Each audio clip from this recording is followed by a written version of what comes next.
Housing, not tents. Isn't that a good thing? Too bad there is no housing in the measure.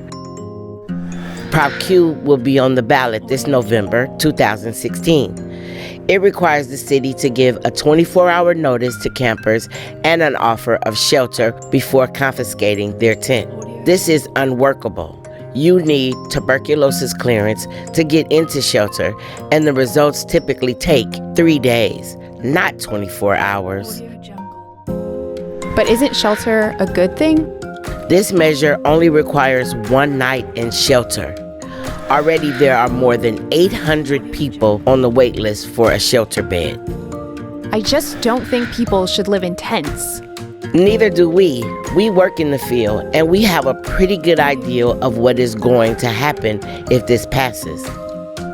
Giving someone a 24-hour warning to move will make them do just that. Move a half a block away, wait a day, and move back. So if this proposition is absurd and won't change anything, why is it on my ballot? Let's be honest. Every few years, a politician pulls yet another anti-homeless measure on the ballot. As long as policymakers continue to devise false solutions, resources and energy are diverted away from systematic change. The public gets more frustrated, and anti-homeless sentiment is incited further.